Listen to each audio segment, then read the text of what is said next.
Good morning and welcome to the Wavy Tunnel Market Outlook for August, the week starting August the 3rd. First, before we start, the disclaimer to say that the presentation is for educational purposes only, and we obviously using the Wavy Tunnel Pro system. That is the system that supports our analysis. So let's go. What's going on in the markets? You don't see the main headlines here, which was obviously the yen intervention last week by the Japanese central bank, which was assisted by other central banks. The reason behind the yen weakness is this. You can see that Japanese interest rates are far too low and people speculate against it, and also becomes part of what is commonly known as the carry trade.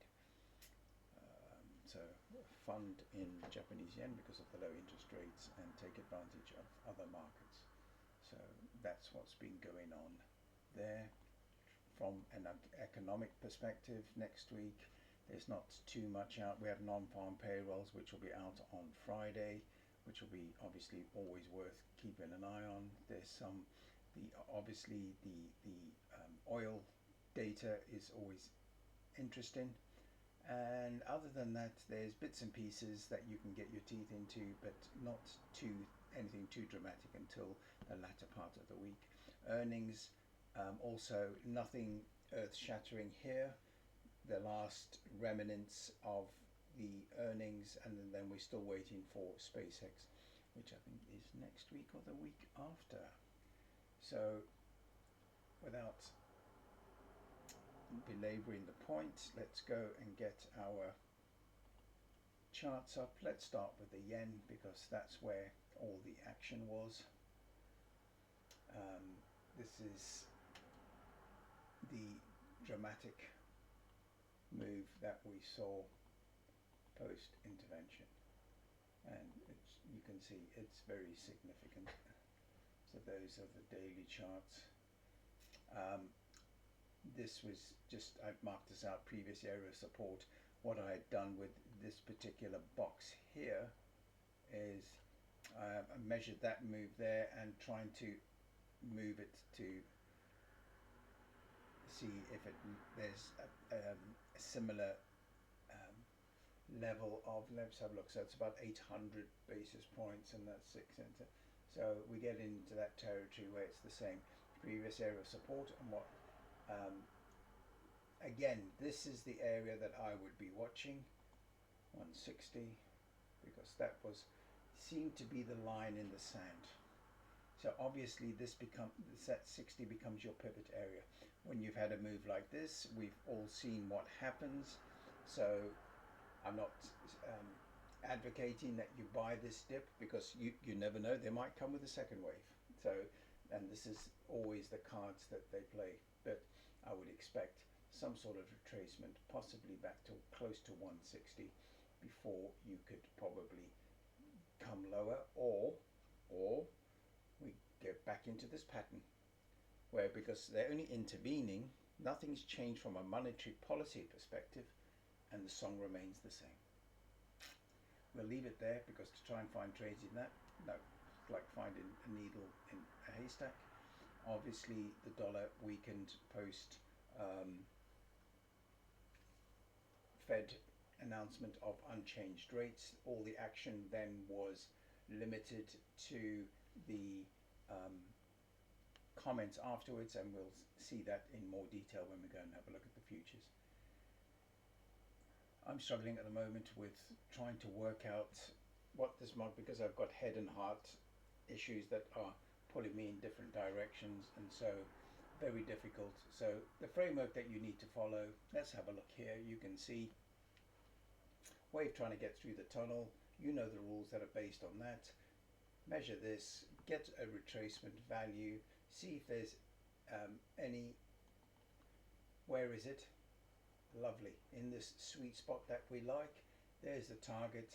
So I would observe this level here in the euro to see if there's a buy opportunity. You've got support from all the different indicators on the wavy tunnel framework.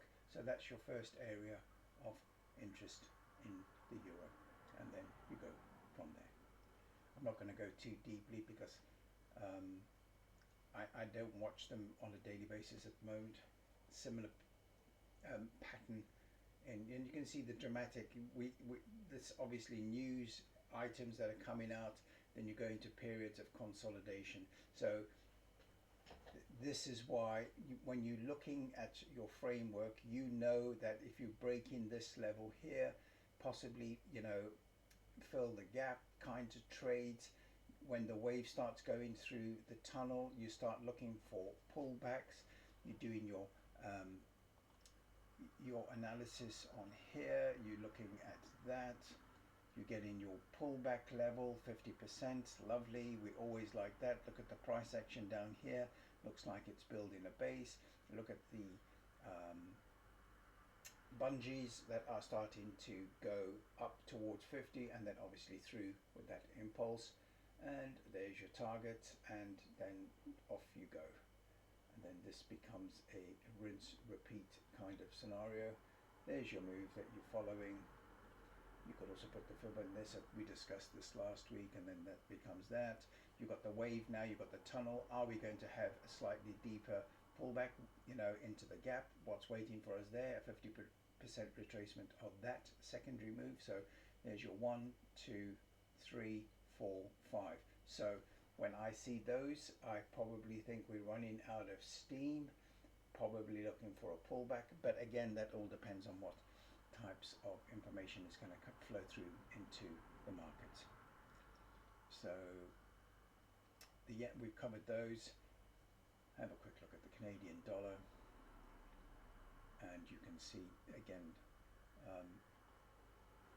there's your context. Price action is messy. In these, you wait for breakouts, wait for the wavy tunnel to give you the signals. Look for the pullbacks into the wave. Look for the pullback into the tunnel. Look for the crossovers. Look at the bungees. Look at your divergence with the awesome oscillator, and then select your trades from there. Let's dive into the futures quickly. Nasdaq, and there was that dramatic move. Let's get rid of that because that is not valid. All these levels are valid. This one is a pivot area now. We've got a bottom that came in post the comments. So there we've got a bottom. For me, the other areas now that become pivotal will be that area there. So you got 27,200, 28,100, and you've got this box above, that box above, and then obviously if we wanted to copy and paste that, we would have above. So yeah, what do the options tell us? And you can see similar types of patterns. You can see the areas of interest with the calls and puts that are accumulating on. When you see tightness in here, that you know, when there's gaps, you know that there's room to go. But when it consolidates in a tight range like this, well, that's the wrong one, S&P, you know that it's going to be a very strong area of support or resistance depending on the side. So you can see how we've been trapped in these areas. Look at the whippy nature. That's profit taking for those that got involved in that, and this is then people missing out on that and wanting to climb back into the trade, and that's what those mean. So you can see the areas there, 28,200, which are identified as well on the chart. There it is in this area here. S&P, get rid of that one. Similar, looking to see if we get back into that zone. What's going to happen with these markets at the moment? is difficult. I'm not really sure. Um, yeah, there's too many head and heart types of scenarios at the moment. But look, what we've got here, you've got the wave, the tunnel, and you've got a previous area of support and resistance. So that becomes the key. 74, 50, 70. You've got down here where we saw that seller find some support, and then up here you've got the previous area of resistance, and for this whole move to go down. So are buyers of stocks now going to go get the relief rally to sell and liquidate because they think that this is going to come lower now? You know, this AI story, you know, the sell-off, the nonsense that was going on in Korea with mass liquidations, margin calls. This could be what we call a dead cat bounce. All those that got trapped might be waiting to sell. All those that got washed out thought that this was a good opportunity to reinvest, maybe for short-term speculation. So there are too many questions, and I don't want to get into that speculative nature. So frame out, wavy tunnel. You can see it's helping you decide where that area of interest is, and then stick to your guns. The oil price, always interesting. Must be a nightmare to trade this one. I like trading it when it's calm, but this is a little unpredictable for me because we so susceptible to tweets and the rest of them. So I don't know. Again, where we framed it out, you can see that it's working, it's holding.